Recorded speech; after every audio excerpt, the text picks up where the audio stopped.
The first swing of the hammer echoed across the quiet mountain valley like a gunshot. Mara Ellington didn't flinch. She had long ago grown used to sharp sounds splitting open her days. The crack of splintering wood. The snap of unpaid bills being folded too many times. The hollow thud of silence in a house built for two but now inhabited by one. She stood on a shaky ladder beneath the bright morning sun, strands of her dark auburn hair clinging to her damp cheeks, trying to steady a warped plank against the side of the old cedar cabin. Her palms were blistered, her shoulders aching, but she kept hammering as if every nail driven into that wood was a declaration to the world that she would not be broken. Down the dirt road, the distant rumble of a motorcycle began to rise, low and steady, like an approaching storm. Before we go any further, if you believe in kindness, in second chances, and in the quiet miracles that can change a life, take a moment to like, comment, share, and subscribe to the channel, Only Kindness. Your support keeps stories like this alive, and you never know who might need to hear one today. The cabin had belonged to Mara's late husband, Rowan Ellington. He had built it with his own hands years before she met him, tucked between towering pines and facing a wide meadow that shimmered under the midday sun. When he passed suddenly from a heart condition 2 winters ago, the place had felt less like a home and more like a monument to everything she had lost. She had tried to leave. She had even packed boxes. But grief had roots, and hers ran deep into the mountain soil. The bank had other ideas. Rowan's small carpentry business had been struggling before he died. Contracts fell through. Supplies cost more than clients would pay. The mortgage, once manageable, became a shadow stretching over every morning. Mara had sold their truck, most of the furniture, and even her grandmother's antique china. But it wasn't enough. The final notice sat folded on the kitchen table beside a chipped coffee mug. 30 days. After that, the cabin would belong to someone else. So she climbed the ladder and fixed what she could. She told herself that if the place looked cared for, if she could list it at a decent price, maybe she could walk away with enough to start somewhere smaller, somewhere that didn't whisper Rowan's name in every creaking board. But part of her wasn't ready to surrender the last thing they had built together. The motorcycle came into view around the bend. It was black and chrome, sunlight flashing off polished metal. The rider wore a worn leather vest over a gray shirt, heavy boots resting steady on the pegs. His long salt and pepper hair was pulled back at the nape of his neck, and a thick beard framed a face carved by years of wind and road. The patch on his vest was unmistakable to anyone who knew the symbol. He was a member of the Hells Angels. Mara's hammer paused midair. She had seen riders pass through before, especially in summer, but they rarely stopped in this quiet stretch. The motorcycle slowed, gravel crunching under the tires, and came to a halt just beyond her mailbox, which leaned slightly to one side like it, too, was tired of standing alone. The man removed his helmet, revealing sharp blue eyes that scanned the cabin, the ladder, and finally her. Mara's heart thudded. She told herself not to assume, not to judge, not to be afraid. But fear had become a reflex these past 2 years. Fear of bills, fear of strangers, fear of losing everything. The man cut the engine. Silence fell, broken only by the distant call of a hawk overhead. He didn't say anything at first. He simply watched her struggle to hold the board steady against the warped siding.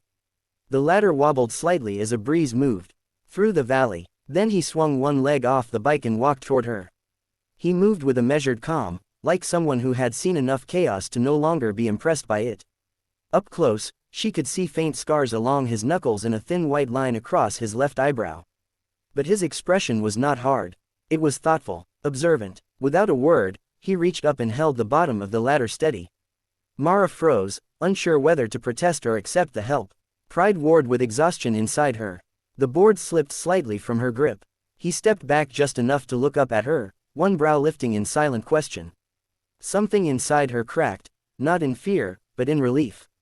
She nodded once. With the ladder steadied, she managed to drive the nail straight. Then another, and another. The board settled flush against the cabin wall, as if it had been waiting for someone stronger to hold it in place. When she finally climbed down, her legs trembled slightly. She wiped her hands on her faded jeans and faced him fully. Up close, she noticed his vest bore the name, Ridge, stitched in red thread above one pocket. The leather was worn soft with age, the patches carefully sewn and resewn over time. Ridge glanced at the cabin again, taking in the patched roof, the uneven steps, the sagging porch railing. His gaze lingered on the "For Sale" sign propped awkwardly near the driveway. There was something in his eyes then, something that shifted from curiosity to understanding. Mara felt exposed under that look. Not judged, seen, she explained in simple terms, her voice steady despite the knot in her throat. The bank, the repairs, the timeline. She didn't mention the nights she cried into Rowan's old flannel shirt or the mornings she considered giving up entirely. She didn't have to. The story lived in the lines of her face and the way she held her shoulders. Ridge listened without interruption. When she finished, the sun had climbed higher, warming the valley and casting long shadows of pine needles across the dirt. A dragonfly hovered near the porch, glinting blue in the light. Ridge nodded once, then looked at the cabin as if calculating something invisible. He walked back to his motorcycle, and for a moment, Mara felt the familiar sting of disappointment.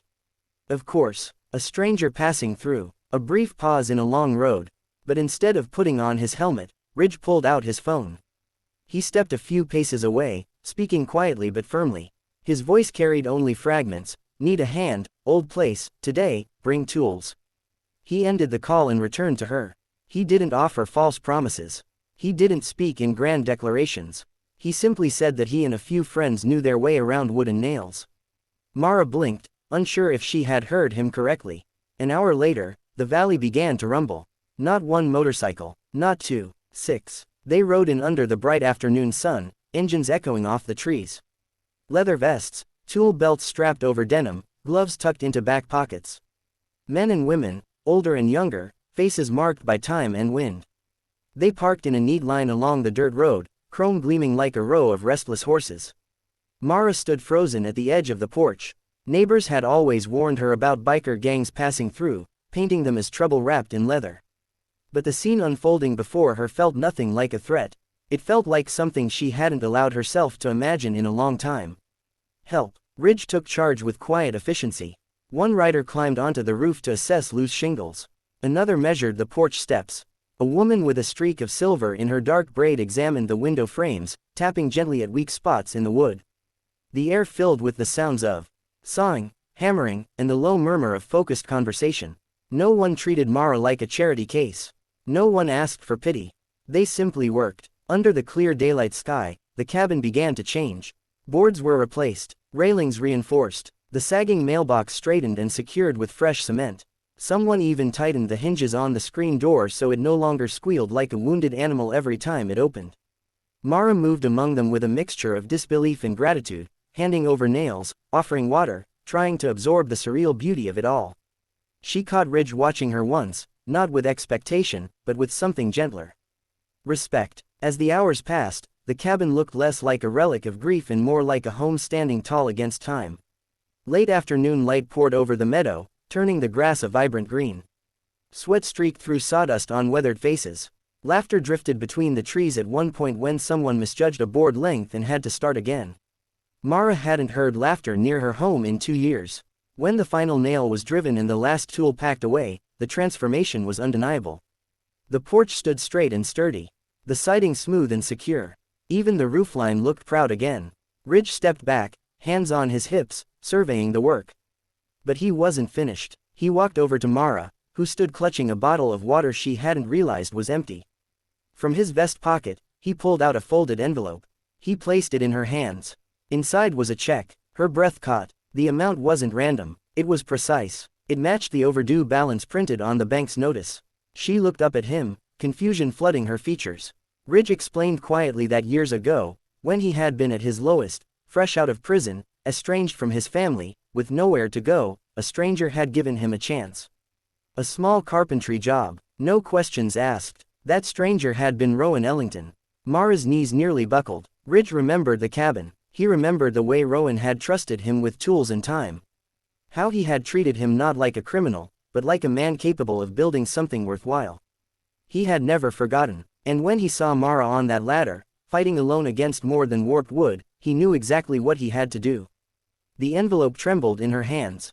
She tried to protest, to insist she couldn't accept it, but Ridge shook his head gently. He told her it wasn't charity. It was a debt long overdue.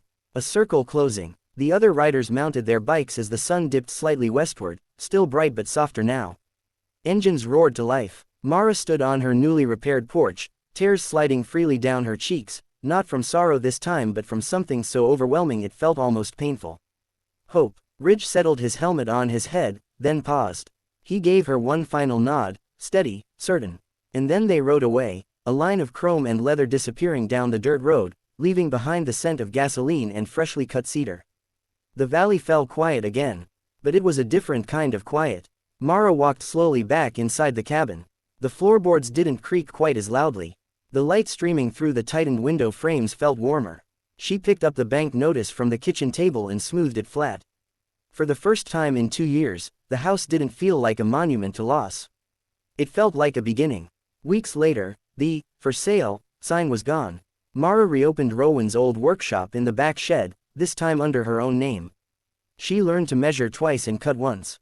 She sanded boards until her arms ached and found solace in the scent of pine shavings curling at her feet. Neighbors began to stop by with small repair requests. Word spread quietly about the woman who fixed things with care. And sometimes, on clear afternoons, the distant rumble of motorcycles would echo through the valley. They never stayed long, just enough to check on the porch railing or drop off a bundle of scrap wood that might come in handy. Each time, Mara stood a little taller. Because kindness, she realized, doesn't always arrive wrapped in softness. Sometimes it comes in worn leather and heavy boots. Sometimes it rides in loud and unannounced. But when it stops, when it chooses to steady your ladder instead of passing you by, it can change everything.